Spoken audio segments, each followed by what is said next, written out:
Thus, when we teach our youngest children by means of rhyme and songs, we do so not merely because rhymes and songs are actually effective mnemonic devices. We do so because we wish to form their souls by memory. We wish to bring them up as rememberers, as persons born in certain localities, among certain people who bear a certain history, and who claim our love and loyalty. Anthony Ensel in the foreword from Beauty in the Word by Stratford Caldecott. My name is Simone Billson. I'm a mom of 3 boys and I'm the country coordinator for the classical homeschooling program, Classical Conversations. We believe the classical model has stood the test of time, being used for thousands of years. We are a Christian curriculum and believe with the right support in community, your children's education can be beautiful. Today I want to talk to you about the idea that perhaps our lives depend on cultivating memory. We have chosen to educate our children differently from the ever-changing systems and methods offered in modern education. I believe if we base our education on truth, goodness, and beauty, we will become, as Psalm 1 says, oaks of righteousness, grounded and unmoving, standing firm in the midst of a culture saturated with thoughts and ideas proving to be but a fleeting memory in the wind. We owe it to our children and ourselves to become embodied and filled with those truths and events which shaped our world, anchored on a firm foundation, so that we can bring light. It should not only be a recommended practice, but perhaps the one consistent activity we can and must do daily to not only bring life, but also create life. What is memory? According to science, memory refers to the processes that are used to acquire, store, retain, and later retrieve information. There are 3 major processes involved in memory: encoding, storage, and retrieval. Our brains and bodies were designed with the ability to create new memories constantly, to store them and to retrieve them. And the more something is repeated and used, the stronger the memory becomes, to the point where we do not actually consciously think about it. This is how we do life. Think of a baby, how we repeat everything to them, from words to actions to skills that they need to master. They need this to survive, to learn, to develop, and to grow. Memory is needed for basic to complicated skills. Learning a language, remembering events from everyday life, words to songs, scripture, the road to work and back, favorite recipes, and so much more. So not only are you filled with memories, your life works because of memories. You are alive because of memories. And the reality about memory is that it's formed, created, and discarded or solidified all the time. That is how we survive. There is also the memory most of you would have thought of probably first. This is the memory we use to study and learn. We memorize information for exams and tests. Let's call that the academic memory. But the third type of memory I would like to call is those things we learn by heart because we treasure it. For some, this might be scripture memorization or a song or a poem that means a lot. And this is where our focus should be. Ultimately, we want to cultivate the memory with the truth, goodness, and beauty that has stood the test of time. And it must become those things embedded into our hearts. We must be intentional about the memory or truth that we want to embed. It will not happen on its own. We pour focused attention to memorize information for an exam, which, by the way, does not take long to be forgotten. We will have to become even more intentional and focused on committing to memory those truths we do not want to forget, those truths that shaped our world and humanity over the centuries before us. You might sit here and say, this is all good and right, but now what? Why do we really need to have this urgency to be so intentional? Let's stop for a moment and define truth. According to the dictionary, the word truth is a noun, and it is defined as that which is true or in accordance with fact or reality. I would like to add that which has stood the test of time, proven, solid, and unchanging. The opposite of truth is dishonesty and loyalty. If we want to really define that, we can say it is those things which does not stand the test of time. It is ever-changing, easily manipulated popular opinion. Those things that soothe the ears of its hearer or listener. If we as homeschoolers and parents say that we want to raise world changers, influencers, critical thinkers, inventors, mothers and fathers, we need to understand that there is a link between these ideals that we hold fast And the memory we intentionally, or maybe for that matter, lack of truth we unintentionally ask our children to take hold of. Jesus said in Matthew 12:34, "For the mouth speaks what the heart is full."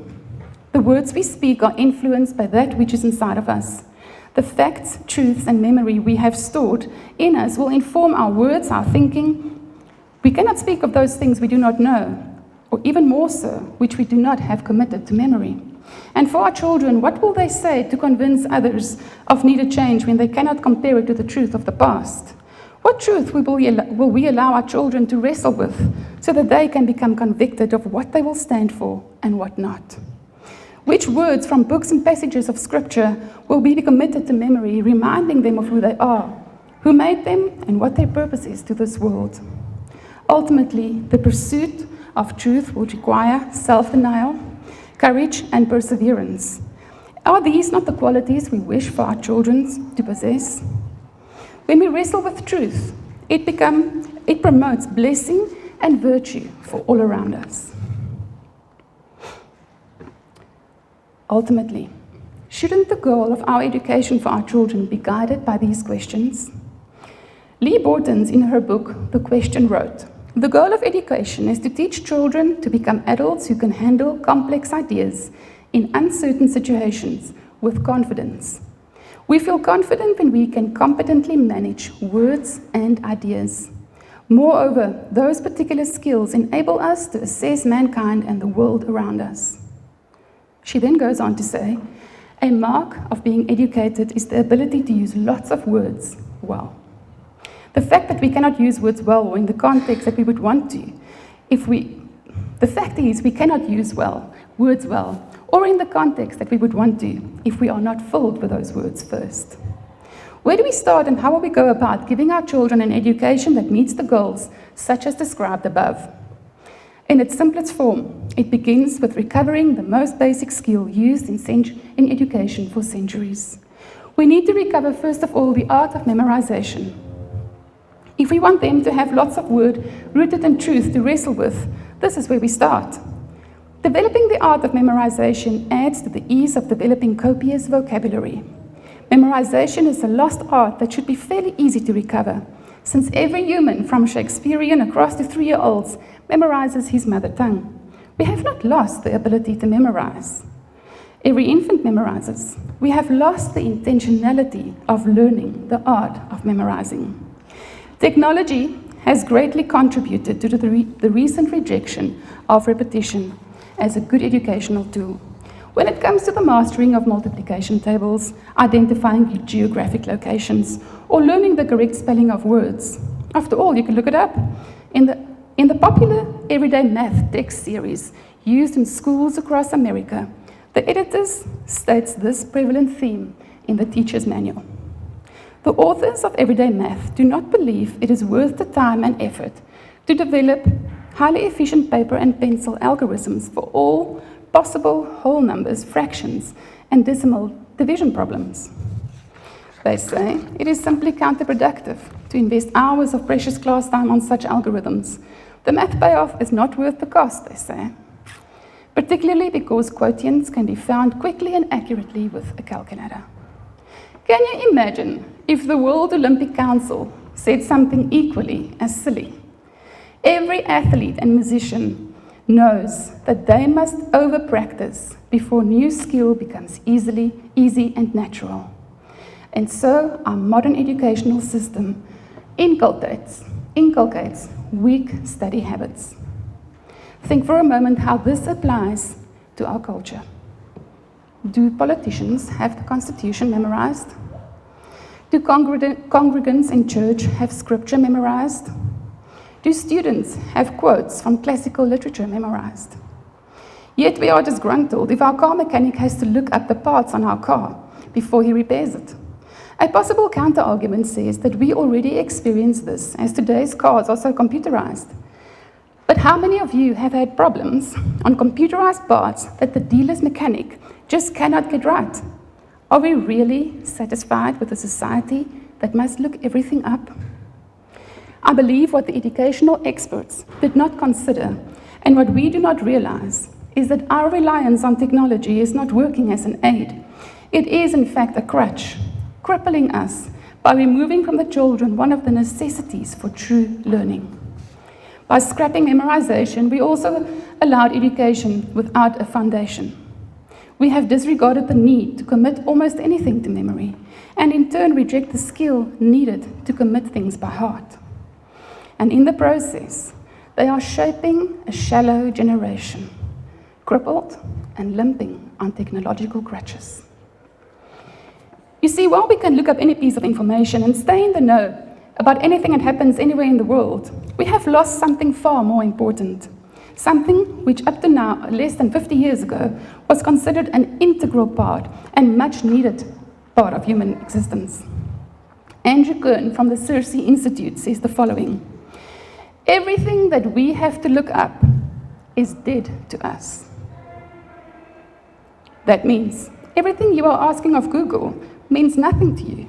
You see it, you move on, and slowly but surely, people are completely dependent on the aids offered in technology. Society's thinking is becoming shallow and self-centered. We are seeing a culture shaped into empty vessels. One thing we need to keep in mind is that we were designed to form memories. Our brains are wired that way. Thus, where there is no intention, there are still memories being created.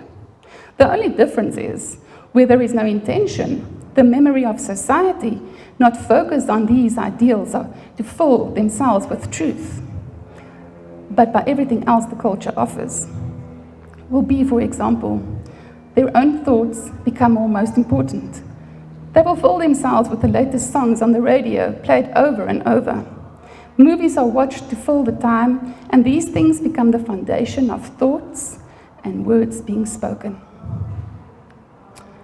There is nothing wrong with memorizing a song or lines from a movie, but there is something wrong if these are the only things that is committed to memory. I would ask, what virtue lies in these? When we are not intentional, what beauty will our children behold when their only committed memory is that of pop theology, famous talk shows, latest movies, news mostly influenced by popular demand or public opinion, and so much more that is offered by our culture today? I shudder to think what hope remains for a society filled with only these things. Perhaps this quote by Elie Wiesel put this in greater perspective. Without memory, there is no culture. Without memory, there would be no civilization, no society, and no future. I would like to add, without memory founded on truth, there is no culture, and there would be no civilization, no society, and no future. What can we do to correct this? We start by recovering that which has been lost through modern education. The purpose of classical education is to ensure that one is never excluded from any realm of human endeavor. This requires consistent discipleship or mentoring by a concerned adult over a long period of time with very specific academic goals. For eventually, the child wants to know why she must learn terminology and what she must do with what she has learned. In a typical classical education, this will lead a child into dialectic and rhetorical studies, which in turn will give them the keys to make wise judgments, unlock complex ideas, and assess every realm of human endeavor. In this way, education gives our children the tools to know God and to make Him known, no matter what career path they choose to tread. This is the classical model, and it works. It is intimately linked to the humanities because it is the model that makes us human. We thus start by gifting our children once again with the art of grammar. Lifelong learners are always in grammar school. No matter where you are in life, or what you will encounter, or what new ideas you will encounter, to fully understand something, you need to understand the basics of that new skill. We call it the grammar. If I can then share these new ideas with other people using a specific language of a subject, I am actually becoming educated. Classical education is analogous to brain training. When encountering new information, the brain must learn how to store the data, retrieve it, and then process it and express it. The skill to learn anything lies in knowing how to perform the following steps. Memorize quality content that informs an educated person. Process new concepts logically, learning to ask the right questions. Clearly explain this to others, which refers to the rhetoric and in classical terms. It refers to the practice of using very specific skills to be the persuasive in expressing truth, goodness, and beauty. In following this and using the tools of classical education, we will redeem our children's education and ourselves and ours. All the while we are teaching them with these tools, we will train them to, while we are teaching them with these tools, we will train them to love and truly understand the art of learning. We will teach the truth found in each subject, whether it is history, geography, language, or the laws of science and math. Are these not the ultimate truths anyway? These were all what God used when He created our universe. Thus, by regaining those skills modern education deems unnecessary, our kids will have the tools to commit anything to memory, wrestle with it, and teach others about it. Modern educators want children to like learning. In contrast, classical educators want children to work hard until the skills become enjoyable. Note the important difference. Classical teachers prefer to teach children to like memorizing quality content, so that one day they can enjoy difficult assignments. We want their self-esteem to be based on actual accomplishments. If we as parents become intentional to regain the lost tools of learning, while at the same time allowing the formation of memory based on truth and beauty, we will raise the leaders our society so desperately needs. We want this truth to become part of our children, to become available when they need it, echoing through their souls, edging them on, perhaps even guiding them. We want our children to be molded by the truth we hold dear, and we want their character to be formed by the hard work of creating these memory banks. The reality is those things we spend the most time on becomes the things that captures our affections. What are the things your children spend the most time on? By learning alongside our children and showing them the importance of memorizing truth, wrestling with it by asking questions and guiding them to the only one, our true creator, God, we will see the fruit of them speaking forth life into others. We must thus resolve to teach them scripture, poetry, and passages of books that impacted the world. We fill their hearts and minds with those truths that does not change, so that they can use this ultimately in a world that desperately needs change. Perhaps we can raise our children who will be influencing the world and those around them for good. I want to conclude. Cultivating memory in an age of information has become more important than anything else we do. Committing something to memory, truth, which we know has stood the test of time, allows us to become a people filled with foundational goodness and beauty, instead of relying on the crutches of technology which leaves us crippled. Just imagine what we and our children will become when we have our hearts filled with the words and ideas of saints and authors of Scripture, words of wise men and women who were the influences and leaders of the past. When we weave together a tapestry of truth for our children, their thinking will become shaped by these unchangeable truths. Out of the overflow of their hearts, they will in turn become those who can shape and confront the culture around us, ultimately standing on the foundation of their identity, not driven by their own fleeting thoughts, but solidly anchored, as the psalmist so rightly says, as oaks of righteousness. Blessed is the man who walks not in the counsel of the wicked, nor stands in the way of sinners, nor sits in the seats of scoffers. But his delight is in the law of the Lord, and on his truth he meditates day and night. He is like a tree planted by streams of water, that yield its fruit in its season, and its leaves does not wither. In all that he does, he prospers.